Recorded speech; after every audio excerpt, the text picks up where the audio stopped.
You may not have to. If that's the only thing holding you back, consider a Safe Harbor 401k plan. These plans are designed to simplify administration and allow highly compensated employees to contribute the maximum allowable amounts. Of course, you still must read the fine print. Simple trade-off under IRS regulations. Traditional 401k plans are subject to annual non-discrimination testing. It includes two specific tests: the actual deferral percentage, ADP test, and the actual contribution percentage, ACP test. Essentially, they ensure that a company's plan doesn't favor highly compensated employees over the rest of the staff. If a plan fails the testing, its sponsor may have to return some contributions to highly compensated employees or make additional contributions to other participants to correct the imbalance. In either case, the end result is administrative headaches, unhappy highly compensated employees, and unexpected costs for the business. Safe Harbor 401ks offer an elegant solution to the conundrum, albeit with caveats of their own.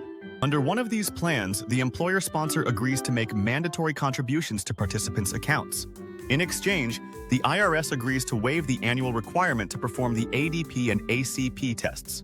With non-discrimination testing off the table, you no longer need to worry about failing either test. And highly compensated employees can max out their contributions.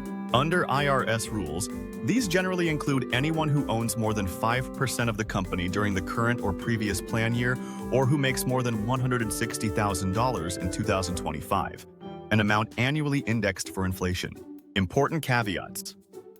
Regarding the caveats we mentioned, the primary one to keep in mind is that you must make compliant contributions to each participant's account.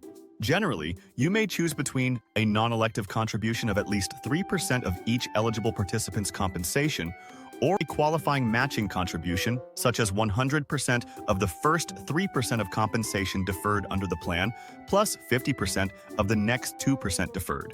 There's also the matter of timing. Let's say you want to set up and launch a Safe Harbor 401k plan this year.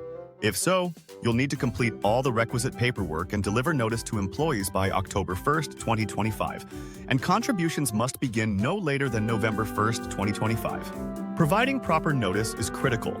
You must follow specific IRS rules to adequately inform employees of their rights and accurately describe your required employer contributions. Potential pitfalls. Perhaps you've already spotted the major pitfall of Safe Harbor 401ks. That is, you must commit to making qualifying employer contributions. And once you do, you generally can't reduce or suspend them without triggering additional IRS requirements or risking plan disqualification. There are exceptions, but qualifying for them is complex and requires careful planning. In addition, your contributions are immediately 100% vested, and participants own their accounts. That means once you transfer the funds, they belong to participants, even if they leave their jobs. Bottom line. The bottom line is Safe Harbor. 401k plans can be risky for businesses that experience notable cash flow fluctuations throughout the year. However, if you're able to manage the mandatory contributions, one of these plans may serve as a relatively simple vehicle for amassing retirement funds for you and your employees.